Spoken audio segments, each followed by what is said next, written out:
So ito yung part na naiwan, hindi na pagawa o hindi na pataasan.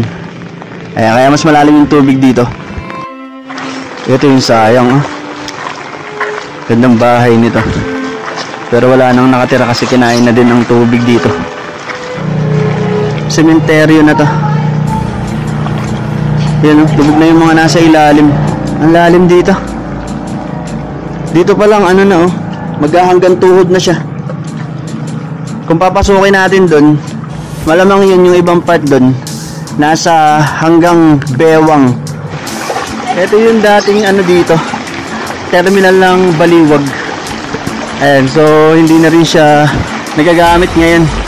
Wala nang nagpapark dito na mga bus. Sobrang lalim na din kasi dyan.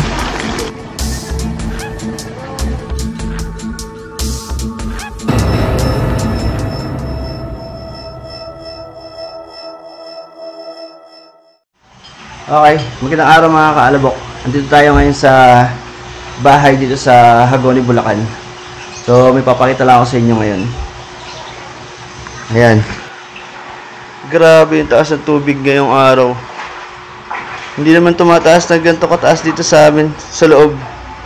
Pero ngayon, ayan, sobra taas. Halos mag-aano na yung isang baitang namin dito sa loob, oh. Tapos hindi naman nagkakaroon ng ganyan baha.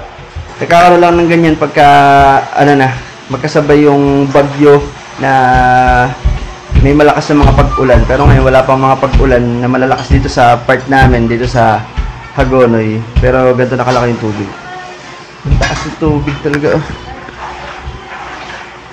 Nilubog na tong pinaka ano nito. Ayun na, umambon na tuloy. Umulan na. Galing na dito saan? Sa labas. Hita na pala dito sa baba, eh. Ayun. Yung hita na nga.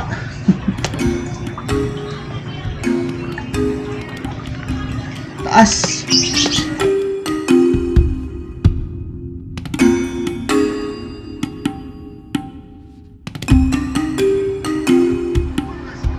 Dito mas malalim, eh, no? Hanggang bewang yata dito sa kabilang kalye. Yan, oh.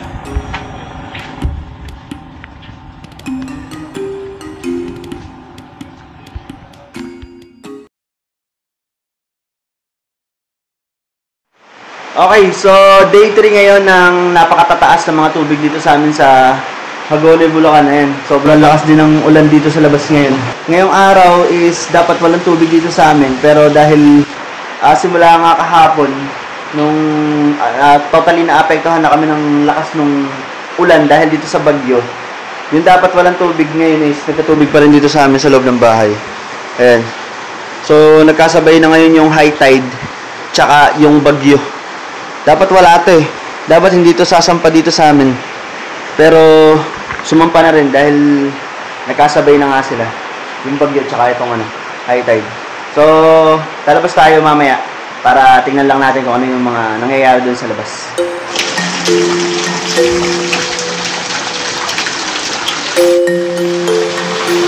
Ang laki din ng tubig ngayon. Naabot niya yung taas ng unang araw. Pero mas malaki kahapon. So ito yung part ng ano namin, kalsada namin. Ayan. Mataas dito sa kalsada kasi katataas lang yan, katatambak lang. Pero yung mga kalye niya na yan, oh, lubog yan. Halos lahat ng mga kalye dyan dito sa part ng Santa Cruz na yan, kahit mataas yung daan na yan. Ayan, katulad dito sa tapat natin, lahat yan halos lubog din yung mga iskinita niyan. Marami pang mga kabahayan sa loob yan, hindi lang yan sa daan. Yung mga bahay dito, meron yan, mahaba yung mga iskinita nito o yung mga kalye.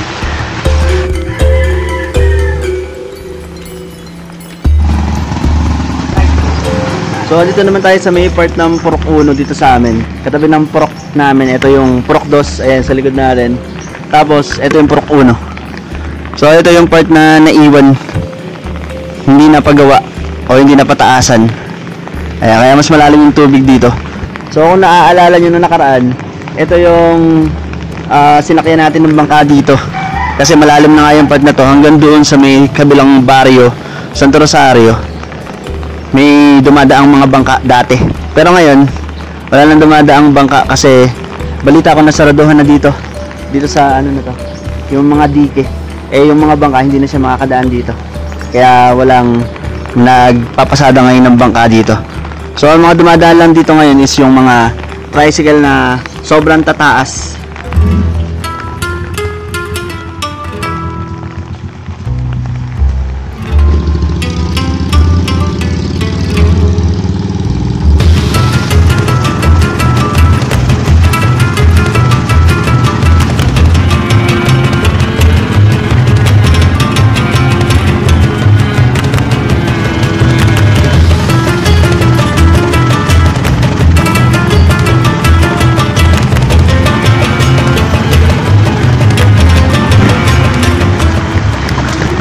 Okay, so dito na tayo sa may part ng kabilang barrio o dito sa may Santo Rosario.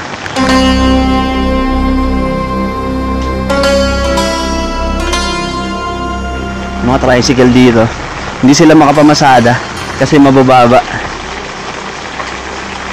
Yung mga matataas lang nakakapamasada talaga ngayon. Kaya dito muna sila ng mga sasakyan nila, nag-parking. So siguro baka nilulubog din yung ibang mga part nila doon, lugar, bahay. Eto, halatang pumanik na yung tubig dito kanina kasi ang daming basura. Ayan, pinakyat na ng tubig to. Sa ngayon kasi lumiliit-liit na yung tubig nung lumabas tayo. So kumakati na siya. Pero medyo mataas pa rin. Ditong part to, may tubig pa rin.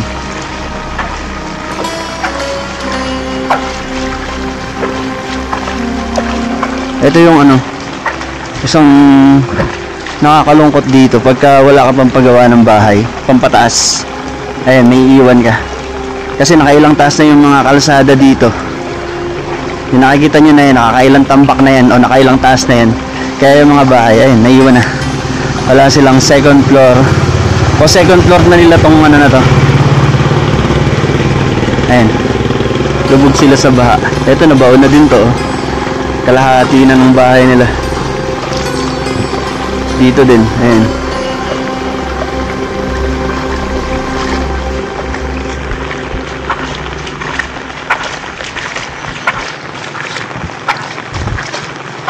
Ito yung sayang, gandang bahay nito. Pero wala nang nakatira kasi kinain na din ng tubig dito. Madalas na rin yata puro tubig dito. Ang daming basura, naanod ng tubig. Pero lilinisin naman siguro ng mga barangay official dito pagkayari nitong malaking tubig na to. So nandito na tayo sa part na binlag natin dati na napakalalim. Pero ngayon, eto, ginagawa na yung kalsada dito, nataasan na siya. Ito yung malapit dito sa may paaralan. Ayan yung isang paaralan ng Ramona High School. Ayan.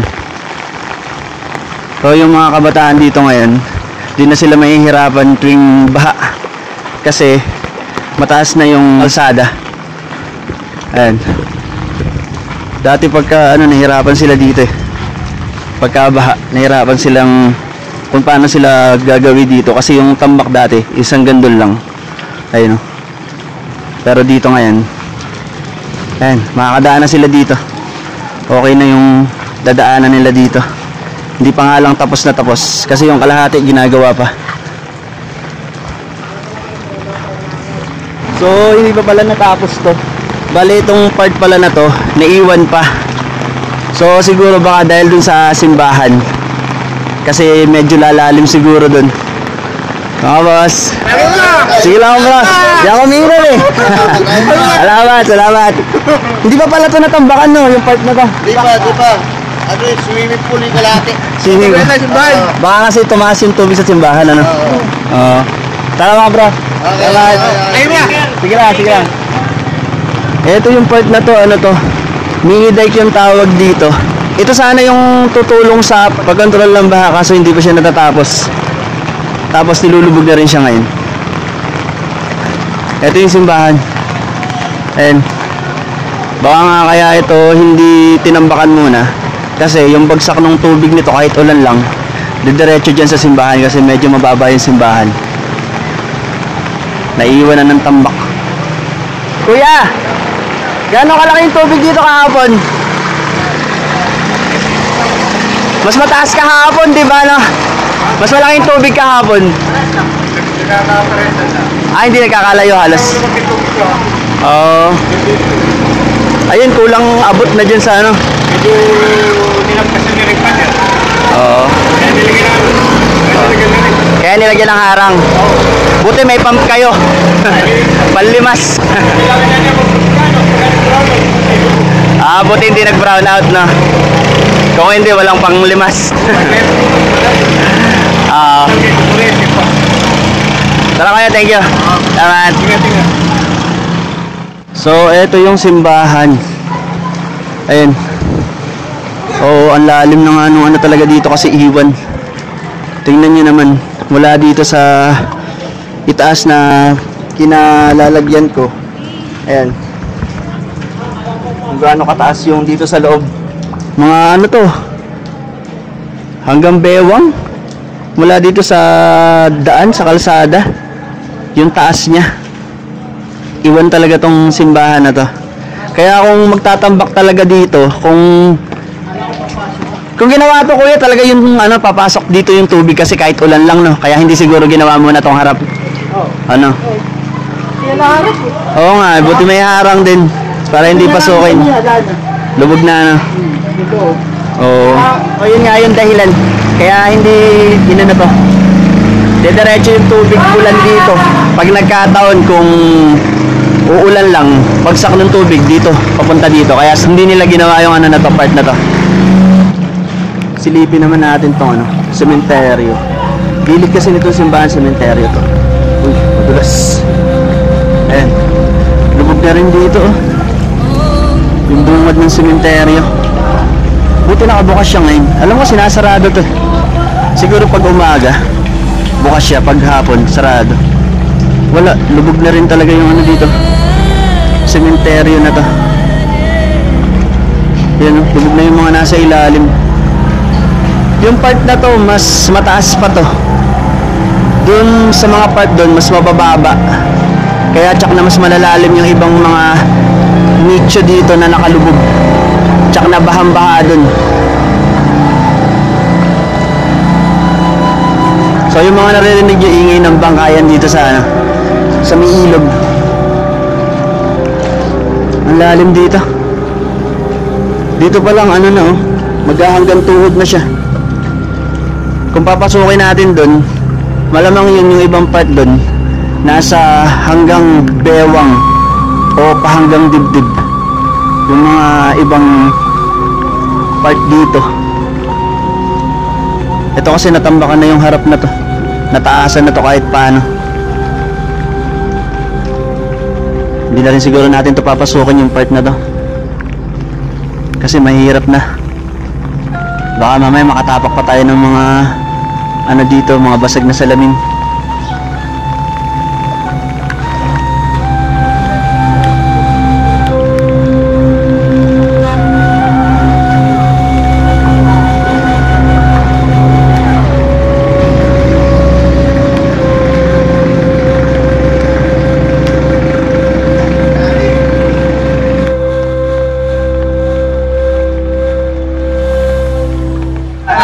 Dami naliligo dito ngayon, no? Ayaw mga boss. O, may ring pala kayo dito. Ring na din. Distant, no? Sakto. Naglalaro sila dito habang baha. Sige mga boss. Ingat, ingat. So, ditong part, tinuloy na ulit nila yung ano dito, tambak nung kalsada o yung pagtataas. Talagang itong gitna lang iniwanan nila. Ayan. Mataas na ulit dito. May bago na ditong tambak.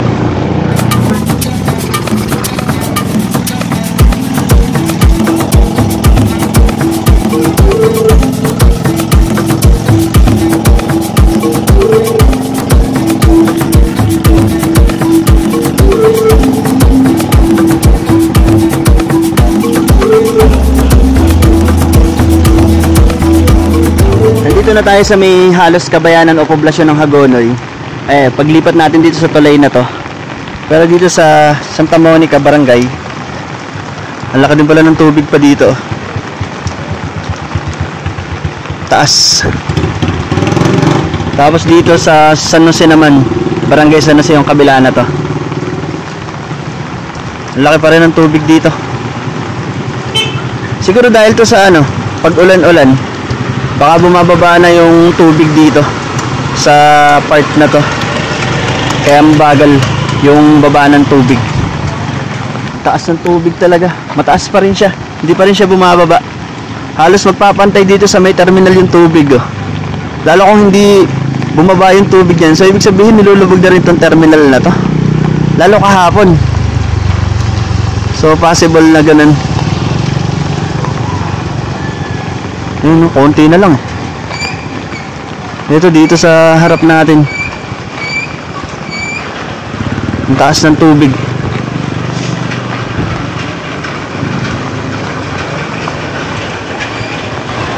Hindi pa pala nawawala yung tubig dito. Inabot ba bro dito ng tubig kahapon? Inabot ng tubig to kahapon ba? Tsaka kanina doon sa may bungad Mabagal pa yung liit ng tubig ngayon Mga gaano kalaki yung tubig dito kahapon sa Mga gaano kataas? Hindi, mga hanggang bukong-bukong binti. Hanggang binti dyan sa terminal. Okay, salamat bro.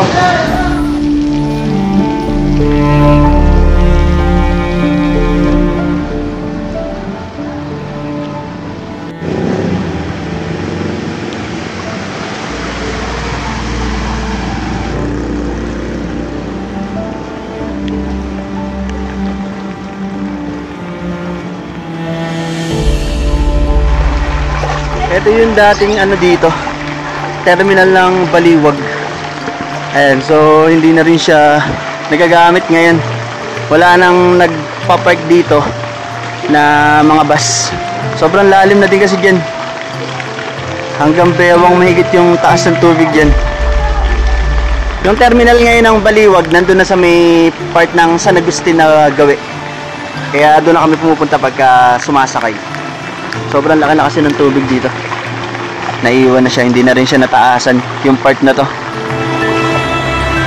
Ilubog na talaga yung ibang mga tindahan May mga tindahan pa dyan sa loob niyan. Mababa yung part na yan. Mas mataas yung kalsada dyan. May mga tindahan ng damit, tsinelas, tsaka mga gamit pang repair ng mga appliances. Iba-iba na yung mga dyan. May mga printer or printing din dyan. Lubog sila. Ito bagong gawa tong gabal dun Buti ito mataas na. Mas mataas siya sa kalsada. Yun nga lang, hindi pa siya nag-ooperate yung mga tindahan dito. Kasi hindi pa tapos lahat. Ito naman yung papuntang San Sebastian. Ang taas din dito, ang lalim pa rin dito. Dito na tayo sa may mismong Santa Ana Church. Pero lubog din sila dito. Mataas-taas din yung tubig dito. Doon sa may harap, yung ibang doon part, may tubig din.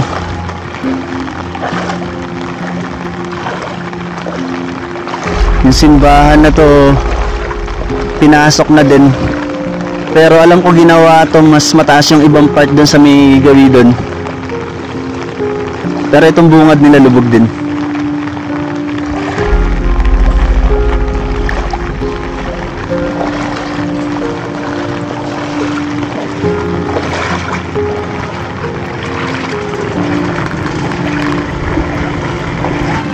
Itong gilid ng Santa Ana Church, para lang to. Pero lubog din yung ibaba. Naglalagay sila ng mga sandbag or sako para pangharang nila. Gano'n kaya kalalim dyan? Alam ko medyo pababa din yata yan Hindi ko lang sure Kung naglalagay na sila ng harang. Dito din sa St. Mary's Academy, nagharang na lang din sila dito sa harap, mga sako din para di makapasok yung tubig. Pati yung Jollibee dito, ilang araw na tong sarado dahil sa mga matataas na tubig.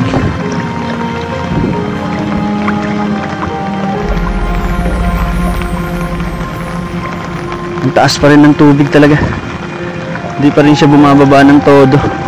Mabagal kasi yung pagliit ng tubig dito sa lugar na to.